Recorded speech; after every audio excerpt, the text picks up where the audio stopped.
Good morning, good afternoon to all of you, wherever you are in the world. Welcome to Eicher Motors Q4 FY23 post-result investor call.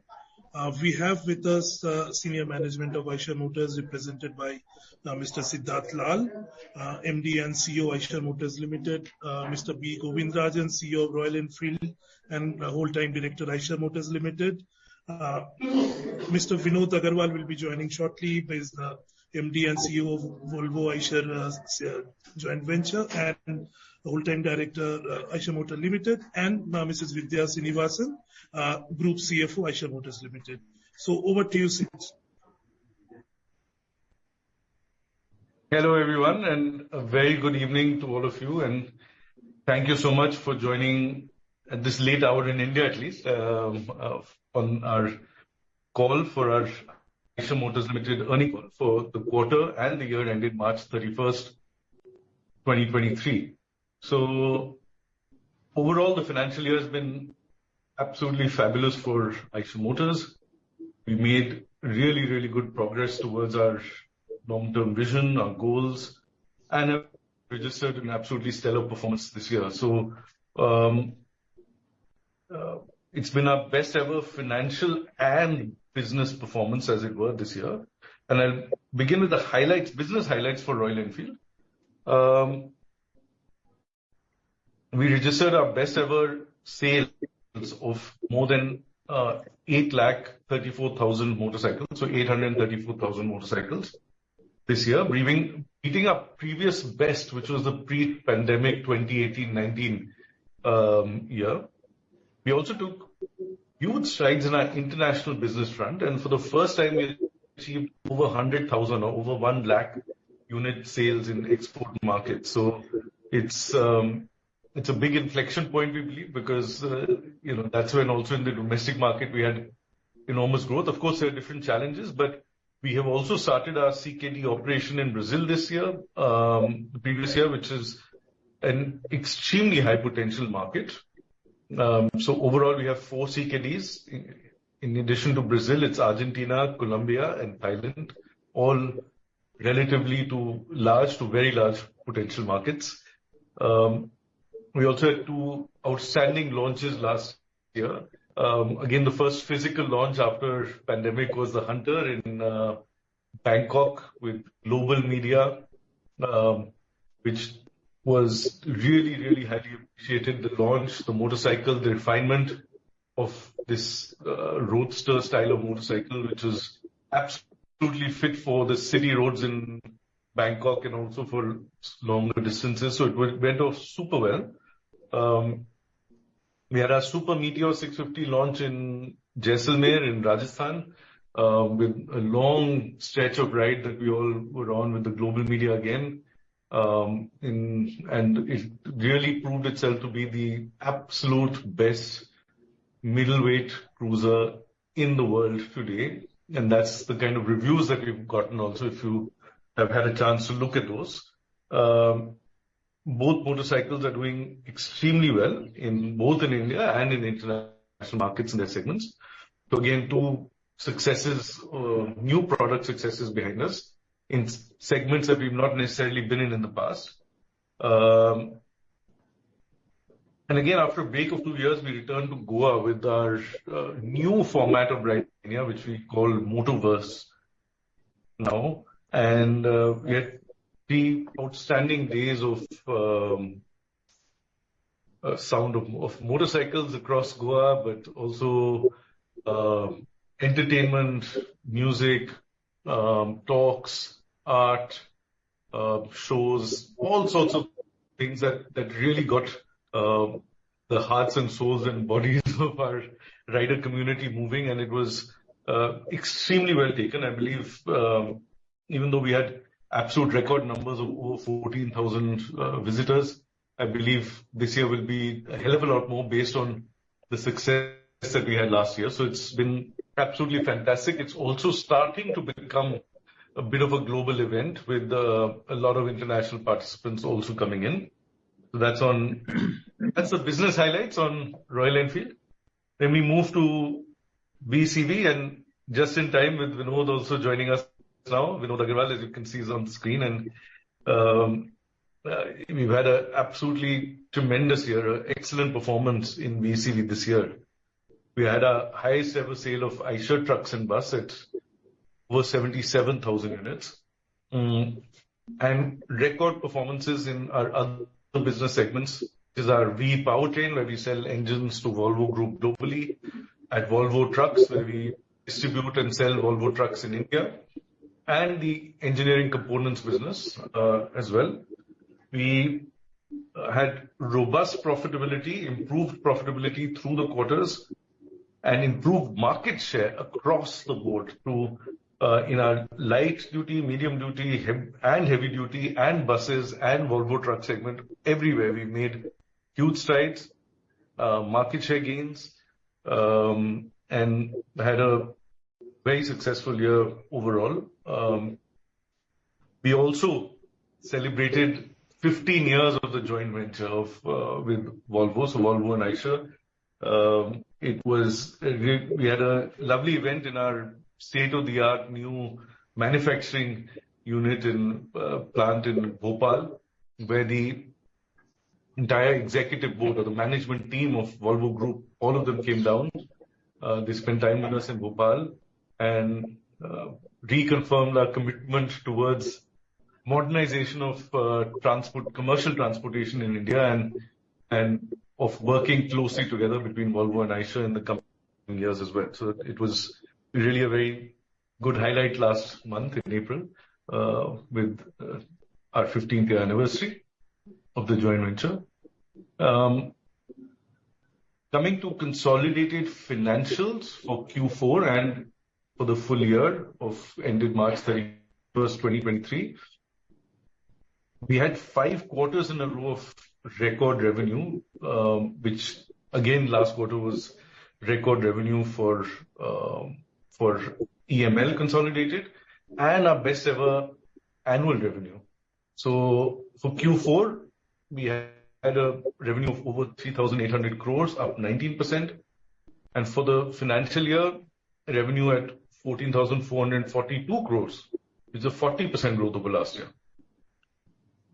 Our profit and EBITDA have also been growing year on year and sequentially, and we registered our highest ever PAT and EBITDA for 4 quarters in a row and for the financial year. So again, record numbers through. For our EBITDA for Q4 was 934 crores, up 23%. For the full year was 3,444 crores, up 59%.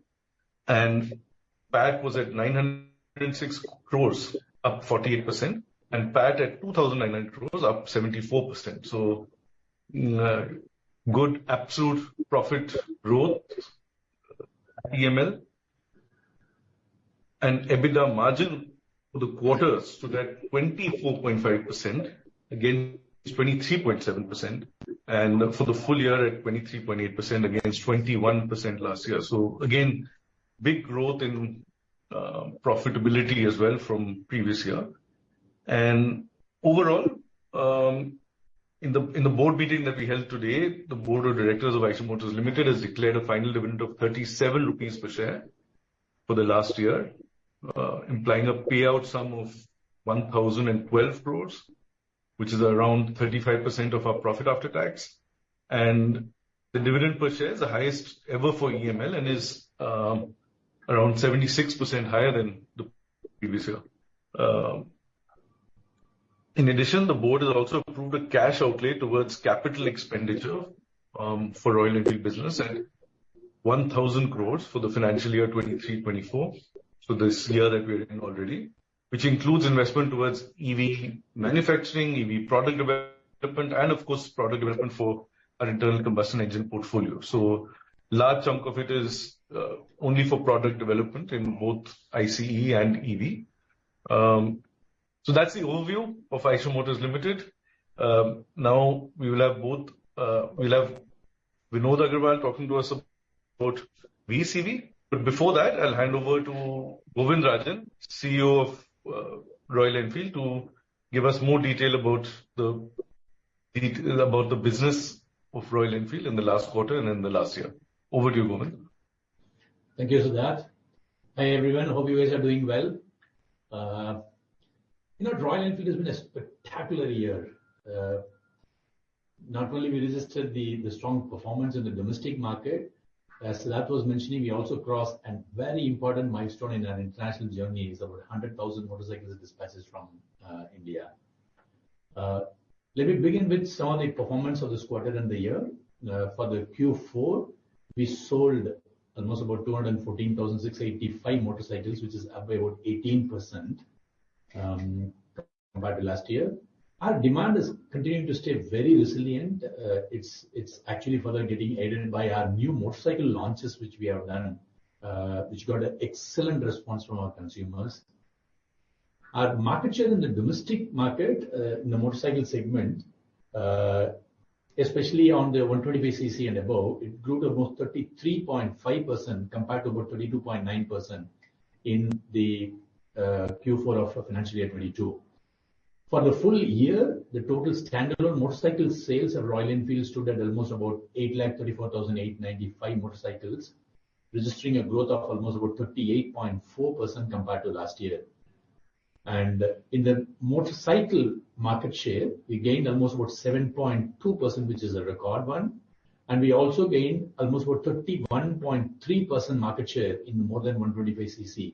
So every third motorcycle is now the Royal Enfield in India. Our international markets, the momentum is continuing, and we crossed, as mentioned, about 100,000 motorcycles mark for the first time. And we also registered about 23% growth over the previous year.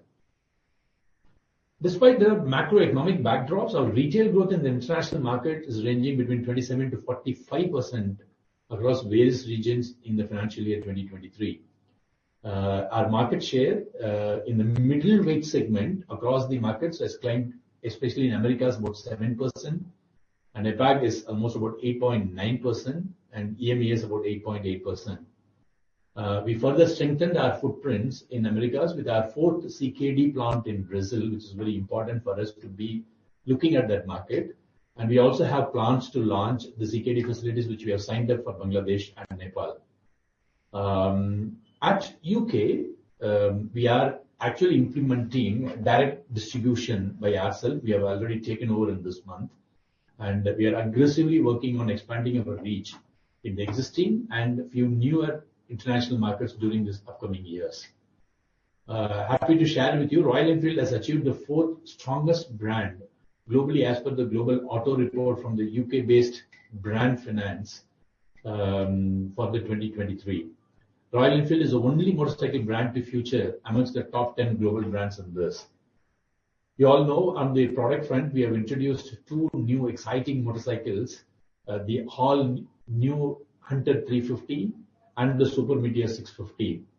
The Hunter 350, which is a stylish, very accessible roadster, which was launched in the month of August in Bangkok, has received excellent response worldwide and has won numerous awards also as well.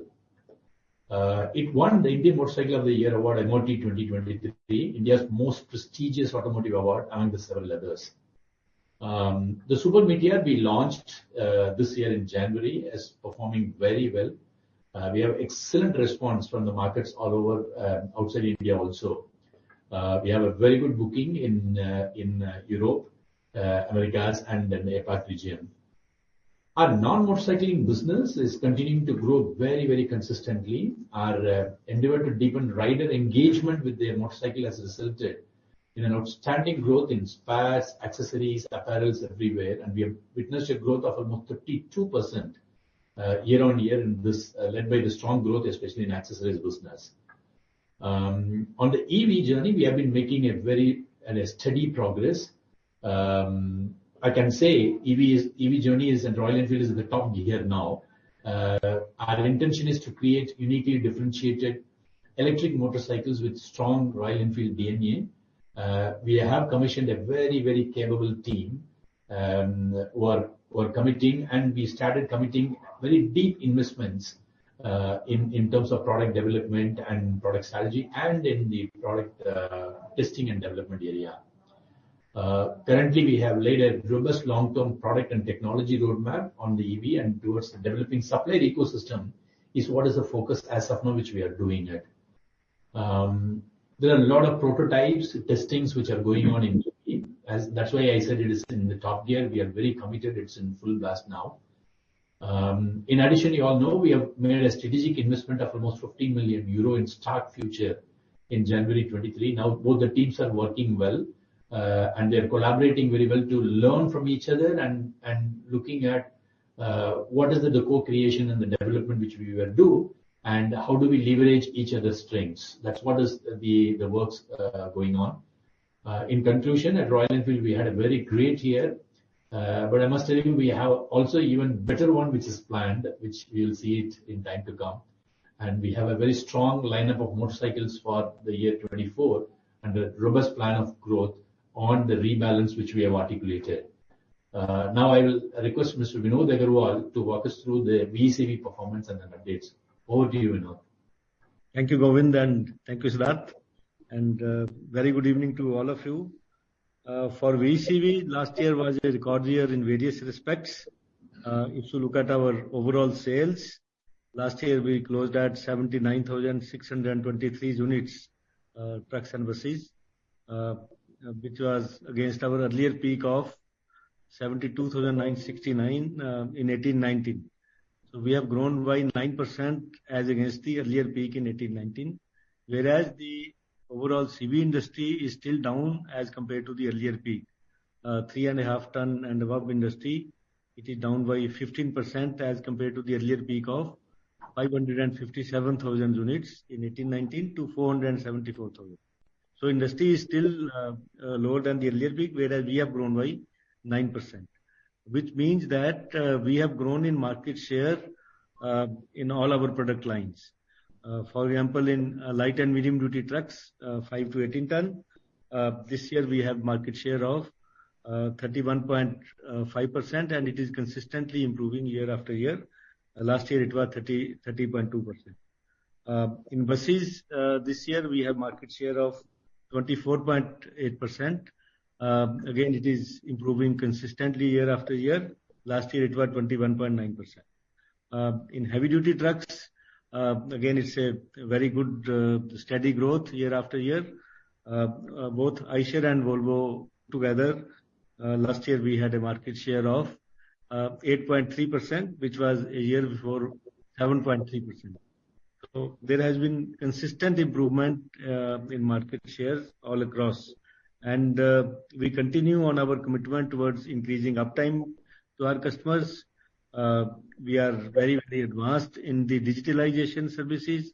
We are offering 100% connected trucks, and based on that, we are able to offer various types of services like the predictive maintenance or remote diagnostics, or so that takes the entire customer satisfaction experience to a new level. And of course, we are continuing to improve on our network. Every year we are adding a number of new dealers. Our penetration is improving in the country as a whole, and that is also one of the reasons of improvement in the market shares. And we also reiterated our commitment to the sustainable transport by delivering 40 electric buses to the prestigious city of Chandigarh. And these buses are running very, very successfully. And we showcased wide range of future-ready solutions encompassing decarbonization, increasing uptime, and connected solutions at the Auto Expo 2023. And we were also ranked number 1 in the dealer satisfaction survey for the second year in a row. And we also won 6 Eicher and Volvo trucks and buses. 6 of our products were ranked number 1 across relevant categories at prestigious Apollo CV Awards.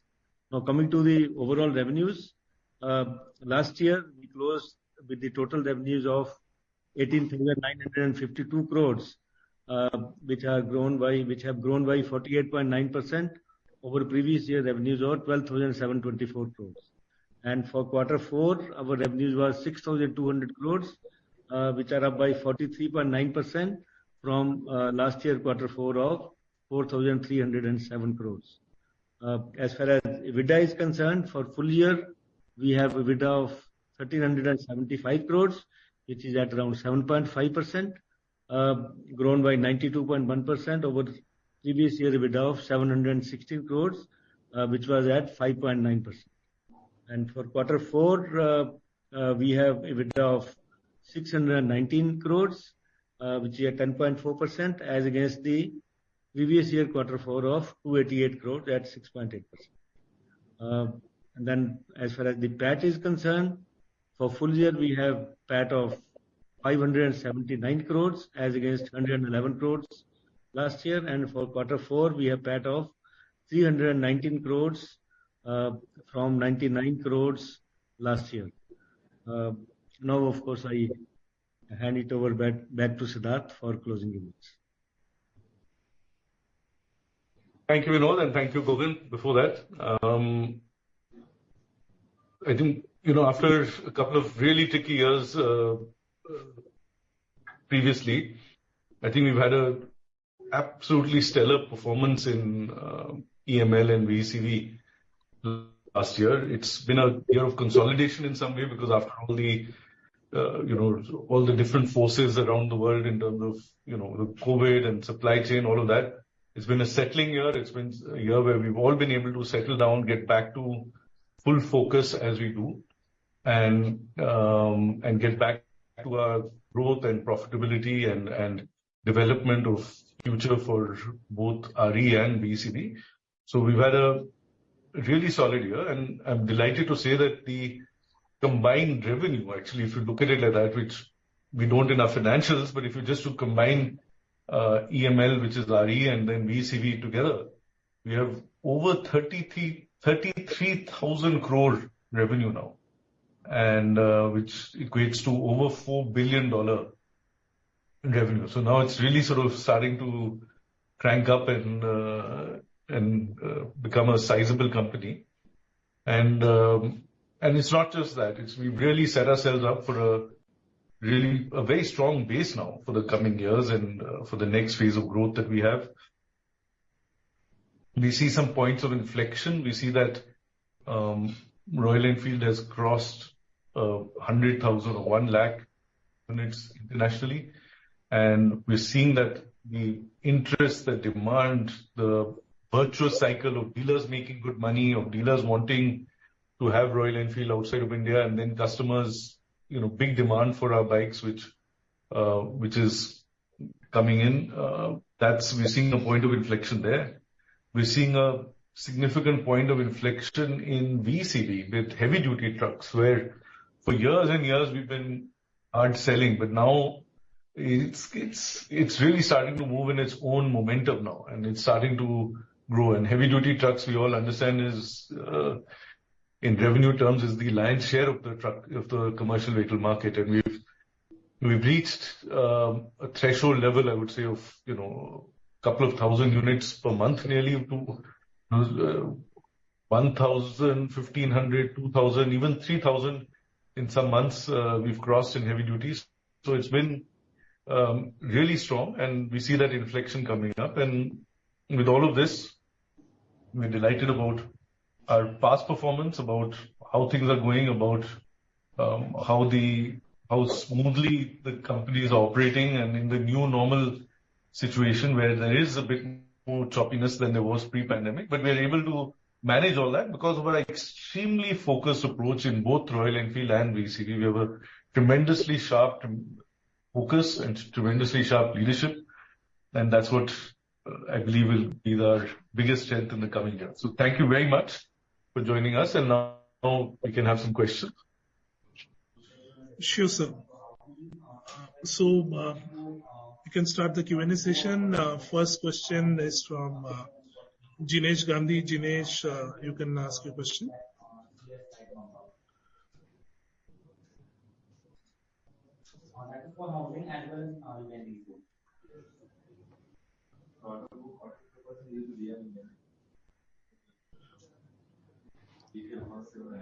So maybe we move to next participant. Am I audible? Yeah, Jinesh, please.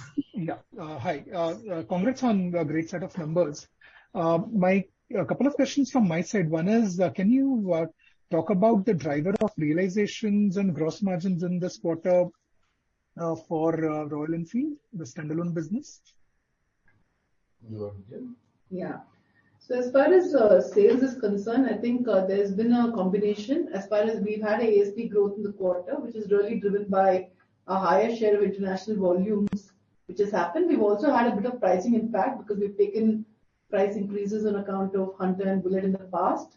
So I think those two factors are really responsible for the increase as far as revenues are concerned. From a margin standpoint, I think there are multiple series of factors which are coming into the picture. We've had raw material savings of approximately about 0.9% quarter-on-quarter. And we've had some, so it's really because of various, initiatives that are taking place internally and also some of the commodity tailwinds which are coming through. And that's reflecting in our raw material savings. Apart from that, obviously, the pricing is also leading to the gross margin improvement. And a little bit international mix improving is also obviously contributing to gross margin. So it's a combination of all those factors. Got it. And commodity cost tailwinds are largely behind, or you see further savings coming in 1Q, 2Q? I think, one thing I think we should say is that we are kind of watching. I think on steel, for example, there's been a bit of price increase, but we have, for example, done a price correction of about 1.5% in May 1st. So we're kind of monitoring how the impact is playing out. Just to add, Jinesh, it's not the point of discussion on an everyday basis how the commodity is actually hitting. The super commodity inflation cycle, our understanding is it's not the one which is facing us. There will be blips which we have to manage course of business. Got it. And last question on expansion or ramp up of new models, both Hunter and Super Meteor. So how are we planning to ramp it up, both in terms of production, as well as the launches in the export markets, where we have not yet launched? For example, Hunter is yet to be launched in LATAM and other markets, and Super Meteor beyond Europe. So how do we see that? Yeah, so Super Meteor is the first thoroughbred cruiser from Royal Enfield, which is received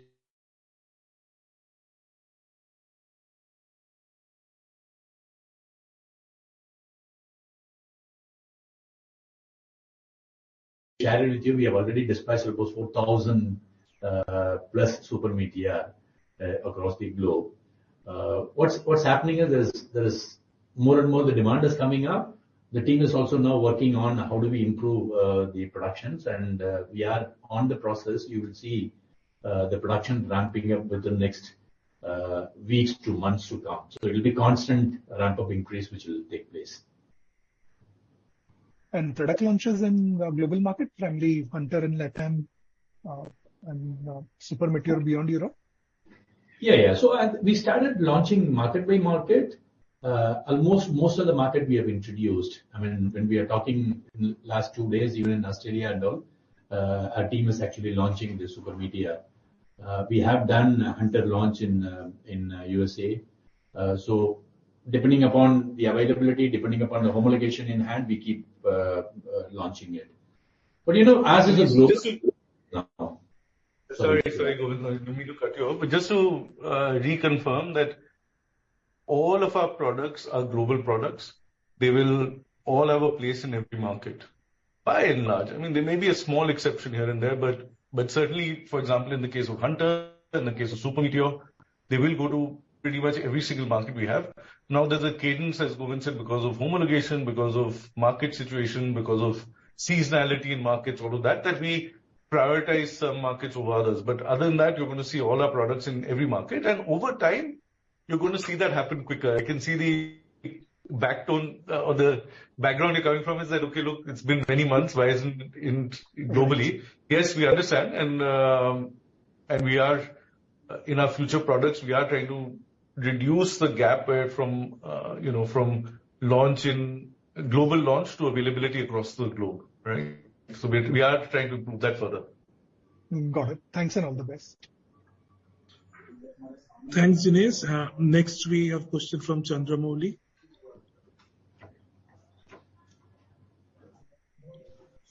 Hi. Can you hear me? Yes. Yeah, thanks for taking my questions and good evening. So the press release mentions that the Super Meteor 650 will be launched soon in the APAC and Americas markets. So just trying to understand, sort of based on your international market models, is Americas a larger opportunity for Super Meteor than Europe, or is that maybe not the right understanding? And also based on sort of initial customer feedback, is the Super Meteor likely to be more of an export market focused product than domestic for us? And are there any supply chain factors to keep in mind as you ramp up production on this model? Yes, no, so I'll go from behind which you're talking about. Is it only for exports? No, it is a global product. So, and it is also equally being loved by the consumers in India, and the booking is going up. Obviously, don't ask me what's the booking number. I'm not going to tell you, but booking is very good even in India. International market, the traction has been very good. As Siddharth was mentioning, we are opening market by market. With the ramp up coming up and the homologations which are coming up into this. So it's in the execution mode. You will see these things which will happen within the next weeks to months come. It's all everywhere it will be available. Got it. That's helpful. My second question is on the export markets. So it appears that we are around close to a 10% market share on average in the global middleweight market in the previous fiscal. So we've made a lot of progress in setting up sort of more exclusive Royal Enfield stores in the recent years. So could you share some color around, what are the incremental market development activities that we are considering in the export markets? Are there any details on the current split of sort of volumes between the exclusive stores and the multi-brand outlets, and maybe what percentage of the exclusive stores are company owned versus third party? And sort of lastly, if you could share just export market revenue for the full year and non-motorcycles revenue for the full year. Thank you. Too many questions. Maybe I lost track. Maybe I'll just go. In terms of number of outlets, we are almost having about 1,150 premium retail outlets outside India, which has exclusive stores and also multi-brand outlet. If I have to talk about 207 are exclusive stores outside India, I'm just talking about, and almost about 950 is a multi-brand outlet. And just to add there, none of them are company owned. These are all third party stores. All of them. Stores. So what's our focus is that the international market, we almost got the market share in all the markets where we are in the middleweight is anywhere between 8, 9, 10% range. That's where we are. The addressable market is very good. It's quite huge. In fact, that was just explaining. It's as good as about what's there in India now for the middleweight is about 1 million motorcycles outside India. So there is a huge headroom for Royal Enfield to grow. What Royal Enfield have to focus on is getting the right products. And that's what we have done with our Classic 350 on the J platform, then the Hunter 350, which we brought in, and the Super Meteor. And very recently, we have done a refresh on our twins platform motorcycles on Continental GT and Interceptor. All these products are getting accepted very well. We are also working extensively on the community connect because what we understand is delivering the pure motorcycling experience. And that's what we focus on even outside India in creating a culture of motorcycling. That's what we believe is Royal Enfield. So with all the spare parts issues sorted out, with the retail outlets numbers which are going up and in the products, we have a huge headway for us to grow in the international market. Got it. That's helpful. And just lastly, if you could share the export market revenues and the non-motorcycle revenues for the full year, please. Yeah.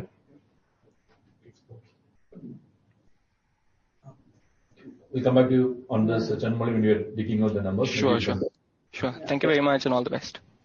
Thank you. Thanks. Next question we have from Kapil Singh. Kapil, please unmute. Yeah, hi. Thanks, sir. Congratulations on a good set of numbers. Firstly, if you could just talk about what you're seeing on the demand outlook across these segments. There was some discussion that we had last time that on Hunter we are also looking to expand presence across tier 2, tier 3 towns. So how's the reach right now, and overall, what are you seeing on the industry? Okay, Hunter, we'll talk about it. Hunter, when we launched, we started looking at the main markets, A plus B and all. Now, the next focus area which we have been talking about in Hunter is in tier 2, tier 3 cities also. But for Royal Enfield last year, in all the areas, rural, urban, everywhere, the growth has been very good. Now, with the ramp up, which has been almost on the very good situation for Hunter, and the booking is also going up. So the supply situation has become better. It is eased out. So now the focus is more on even the rural markets. That's on the Hunter. What's the next question which you're asking, Kapil? On the overall market, what are you seeing? Right. So in domestic and exports both. Look, exports, there are macro issues which all of you know. There are inflation pressures, energy cost hikes, and all those things. But the mobility solution which is required, especially for the two-wheelers, hasn't come down. There's no signs which is showing at this stage it's on a high pressure point. But it has to be watched because nobody can spare that particular situation on a macro level. As far as the domestic market is concerned, I think it is coming back, the overall market. The market, it may not come up to the pre-pandemic level completely, but it is coming up. The good sign for Royal Enfield, which we are looking at, is the premium segment or the premiumization is better and the premium segment is growing. And we have grown better than that. And as that segment is growing, and with the outstanding products which we have launched, especially Hunter, which is now getting reaching into all the rural area, and our Super Meteor and our Classic 350, and the new products which we have lined up for the coming year, we see when the market opens up, we will have a very good traction and a good growth for Royal Enfield. Great. And so the second question was on electric vehicles. You know, we've started some initial capex there. So could you talk about how do you see the salience of electric vehicles in your segments over the next few years? You know, is it viable as you see things right now, or it will take some time? And how much capex is going towards electric vehicles? Can we talk about what kind of capacities we are creating there, and when we will start launches? So electric, the transition will take place. It's only the question of how many years it will take. Initial adoption is not the motorcycles, it's scooters.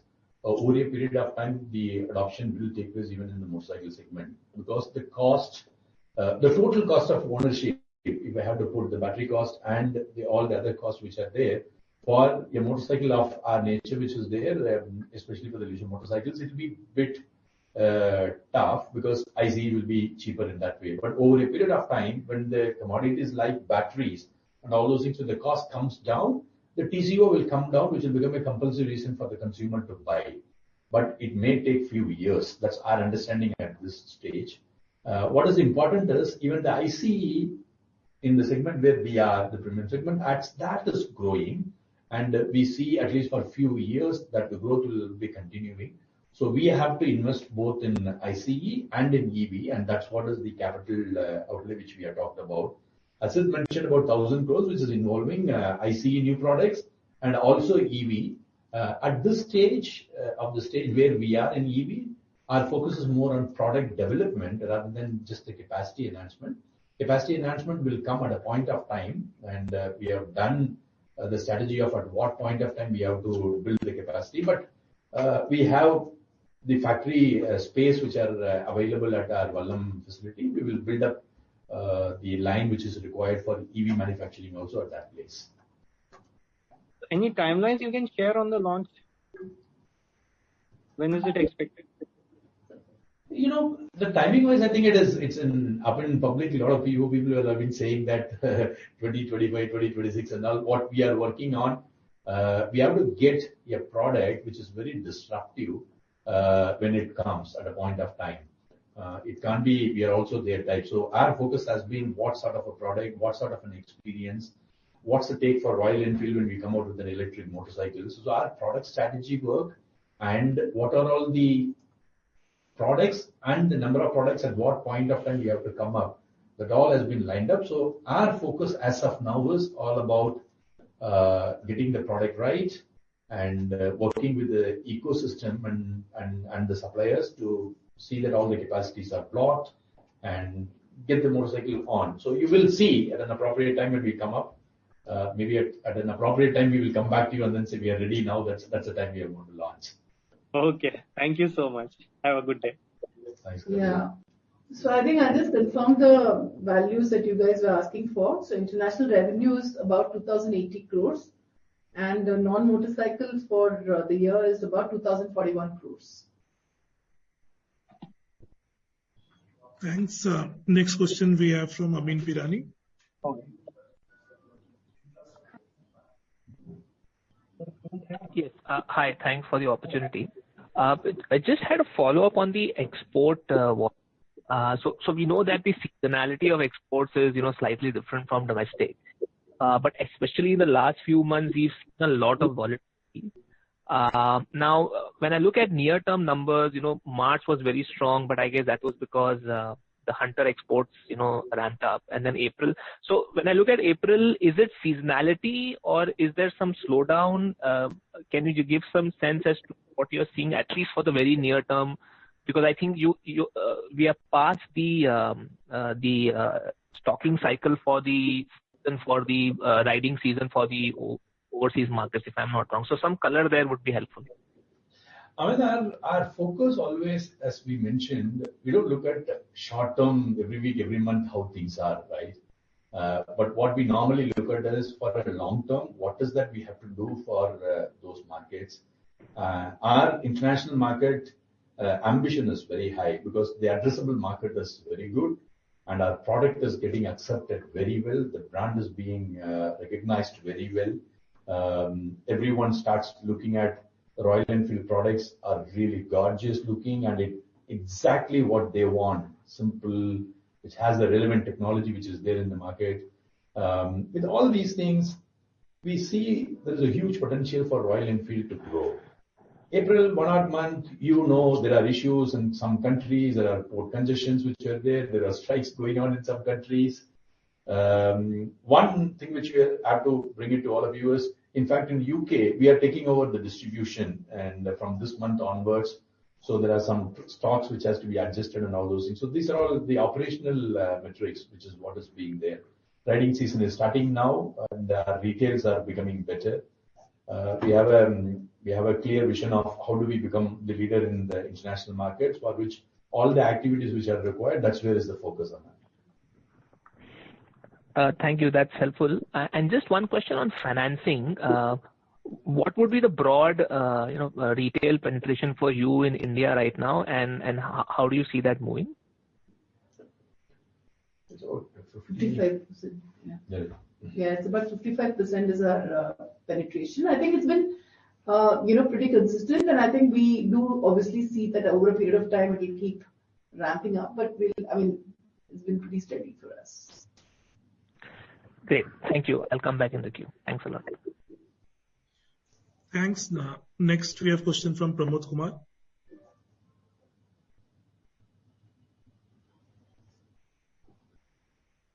Hello, can you hear me? Yeah. Yeah. Hey, hi. Thanks, Govind. Sid, Vinod, great set of numbers. So I think I'll first ask the CV question, because there's a lot discussed on RE already. On VCV, Vinod sir, I think, great performance and would like to use this opportunity to ask you on the outlook for the CV industry, embedded CV industry particularly for FY24, because there are a lot of concerns about whether the growth is slowing down or whether we are in the last lap of the CV upcycle. So if you can share your thoughts, given your decades of experience in the space, how do you look at the embedded CV volume growth for this year, sir? I think there is still a lot of room for further growth, because if you look at the industry position, it is still lower than the earlier peak of 18-19. And we are in the recovery cycle, and if you look at first of all, if you look at the overall economy, Indian economy $3.5 trillion, and we are fairly confident that this economy is going to grow year after year. And if you go by the government's estimates, they are saying 5 trillion economy in 3 to 5 years. And if it doesn't happen in 3 years, 5 years, or maybe it will happen in 6 years or 7 years. Therefore, the growth is imminent. The economy is going to grow, and if the infrastructure investments, the way these are going, like this year, the allocation is 10 lakh crores in the fiscal budget. And next few years, it is going to be, I think, $1.5 trillion, so 110 lakh thousand crores. So therefore, the CV industry is going to be benefited with all this traction in the economy as well as the infrastructure investment. The second major reason of growth is the replacement market is going to be very, very strong because the old trucks, they are not able to meet the productivity or efficiency requirements of the customers. So therefore, all the old trucks which are more than 5 to 6 years old, which are there with the fleet operators or with the transporters, they would be required to replace because with more and more improvement in infrastructure and also the expectations of customers. You have to meet the speed requirements, you have to meet the timeliness requirements, you have to meet the productivity and the cost requirements. These can only be met by the new trucks. Therefore, the pent-up replacement demand due to the COVID and real replacement, which is going to happen in a very strong manner, that is going to be there. So that is the second major reason of growth happening. The third is you are asking about the heavy-duty trucks. Heavy-duty trucks, the earlier peak was 295,000. We are still at 247,000 last year. So heavy duties, they are still lower than the earlier peak. Even though the light and medium duty trucks, they have now reached the earlier peak. As far as the bus market is concerned, we will see a lot of growth coming in the demand from the state transport undertakings, because state transport undertakings have got very, very old fleet. So there will be huge requirement coming this year itself for the bigger buses from the state transport undertakings. And the school segment is becoming very, very strong for the light and medium duty buses, or you can say up to 11-meter buses. So therefore, that demand for buses, we will see good growth in the current year. Only right now the stress is in the global markets, or the exports out of the country, they are down significantly.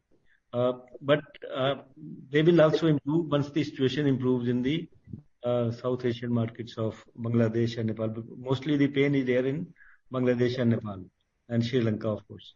However, the market is good in Middle East and African markets is not that impacted. And of course, there will be good market even in the Southeast Asia, like Indonesia or Malaysia, or we are also now going to export to Latin American countries. So therefore, I am very, very positive at the CV industry. You will see good growth at least for next 2 to 3 years. So, Vinodji, is it fair that the industry could see double-digit volume growth on the M&HCV side this fiscal too? Industry side. I'm expecting that, yes. Okay, thanks a lot for that, sir. And second question is on Royal Enfield, Govind. I think great performance so far. But how should one look at growth for the company, or generally in terms of the industry-wide premium segment, as you look into the next 2 to 3 years, Govind, especially on the domestic side? Because for us, Hunter has definitely done very, very well in the domestic market, and probably going to work very well in international too. But what I'm trying to understand is when do you expect the portfolio X Hunter to make a stronger comeback, like the Classic, the Meteor, the Himalayan? When do you expect that portfolio to start firing for you? Because you talked about demand recovering on the domestic front, the premium category. So is it fair to assume that we could see growth on a consistent basis even for all the models except for Hunter, X of Hunter as well? No, that's quite a big question which you have asked. Let me just come. See, the overall two-wheeler, even now, at least in India, it hasn't come to that level of a pre-pandemic. It is inching up there. It's slowly coming up. The sentiments are positive. It is slowly coming up. As Vinod was mentioning, the economic growth is very positive. Premiumization in the two-wheeler segment it's better. The discretionary spend is also going up. So all the signals which are there is the market is going to grow. What we are now looking at is when the market is growing, have we done our basics right? and are we on top of it? Our brand positioning is strongest, the two-wheeler brand in India with unparalleled heritage. We have premiumization of the market. We are there. All the products which we have the fantastic new products which has been launched, especially Hunter. Now we are going into the rural market also more.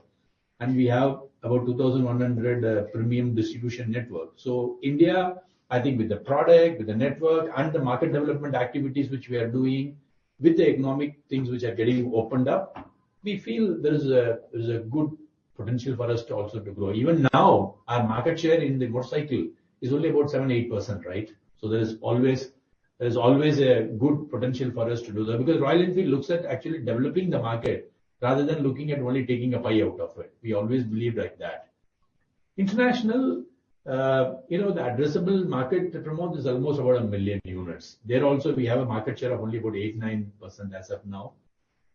All the new products, which are global products of Royal Enfield, these are all getting launched one by one. This year you will see the traction in those areas also. We also have a huge potential in the non-motorcycle opportunity, right? We are in accessories, apparels, and spare parts is well sorted out. And in the international market, as of now, we have to now get on to accessories business and all in a bigger way. We have the configurator which we launched for our accessories. So even the older motorcycles, if somebody wants to change accessories, they can actually do configure, see it on the configurator and then order.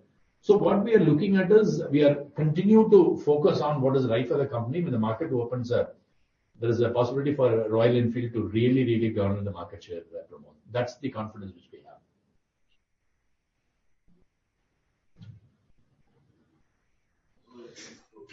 Thanks. Next, we have question from Gunjan Pitiani.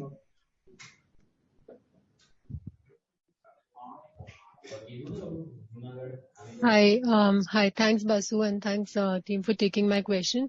Most of my questions have been answered. I just had 2 follow-ups. One, I'm just trying to get some clarity on this production, which has been sort of lagging for the last 2 quarters. If I look at the dispatches, they have been, let's say, to some extent, quite ahead of where the production level is.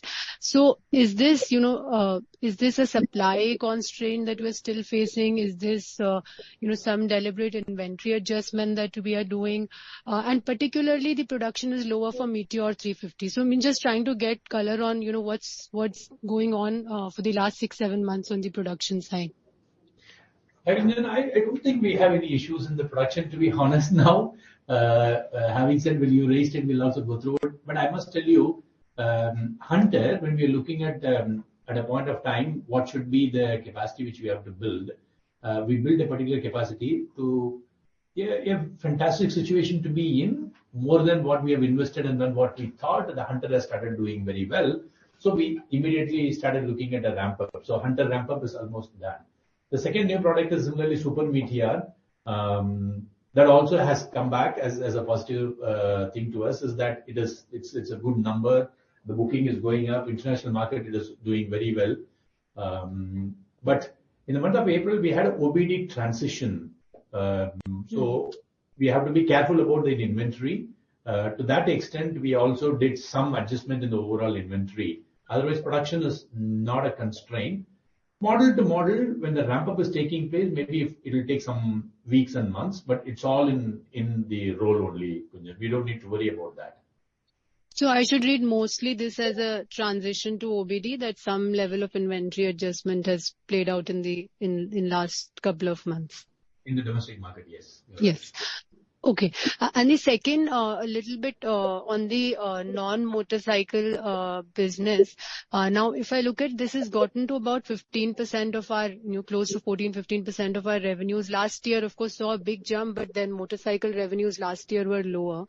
But in a normalized year like FY23, we are at about 14%, which is quite a good number. So, just trying to figure out how should we now think about the growth in this business. Does the share of revenues continue to inch up further, or should we think this growing in line with the the bike business? And if you can just share more on what's really been driving this growth. Spares is something that we all understand, but maybe on the other parts on the non-motorcycle.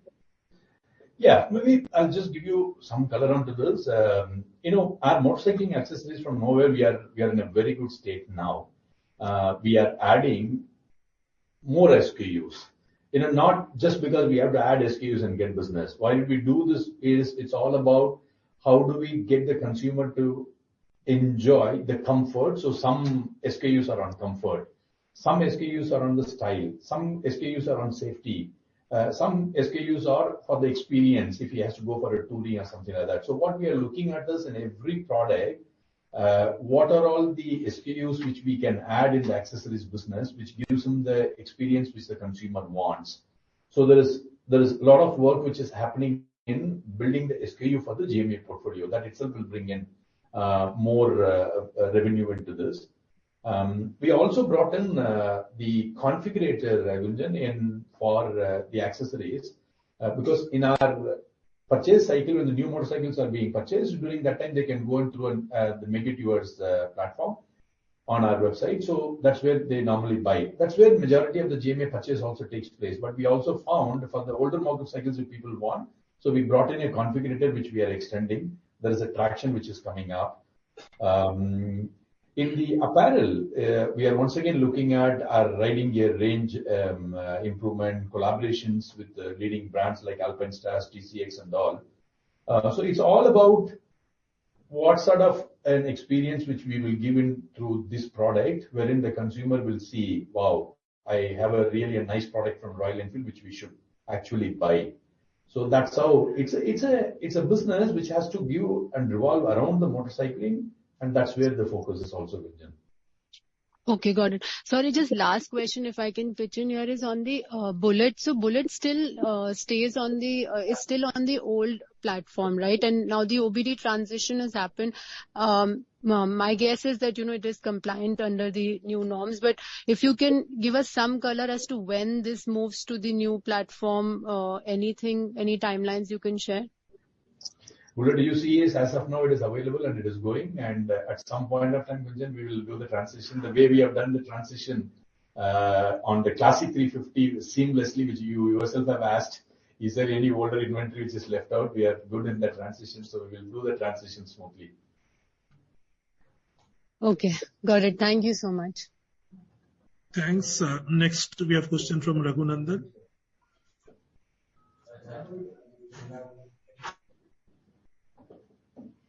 Thank you for the opportunity and congratulations on good set of numbers. To BGR sir, sir, for Super Meteor and domestic market, out of the order bookings that have been received, how would be the customer mix? Trying to understand what would be the share of existing RE 350cc owners who would be upgrading to this 650cc Meteor. Trying to understand whether this is being seen as a credible upgrade by existing owners. Look, our Super Meteor is a thoroughbred cruiser, and as of now we have dispatched almost about 4,000 plus units across the globe. If you have to look at, we have Meteor 350 and we also have Super Meteor 650, right? Those who enjoy an easy cruising, which gets on to that long distance also and cruising also enjoys, it's about the Meteor 350. The 650 Super Meteor is yes, it is also for the people who enjoy long distance ride, but that's also an easy cruising, gorgeous looking motorcycle. So it will take some time for people also to understand, and especially when the road development activity takes place in India, I tend to become very happy about it because that's where the Super Meteor will actually find a space. And more and more new roads which comes up and people enjoy long distance riding. Super Meteor is an exact product because it's so simple to handle.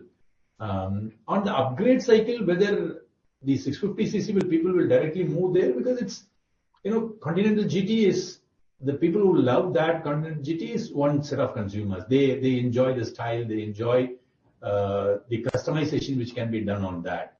Somebody will like the Interceptor 650, which is a roadster type. So that actually caters to the set of consumers who want an experience. Super Meteor is for a long distance ride. So that addresses a fun set of consumers. So it depends on what the consumer wants. But we have all the set of products which are available, and it actually answers to the needs of those consumers. So it won't be a direct replacement from one-to-one type. Thank you, sir. My second question on the network expansion in domestic market. How do you see the target for the number of outlets? I mean, mass market two-wheeler players have notably higher number of outlets compared to Royal Enfield. Even car companies like Maruti have many more outlets than us. So on an annual basis, what kind of network addition would you expect? As of now, Raghu, we are almost about 2,100 premium retail outlets across India, which has a mix of studio stores and the dealership outlets.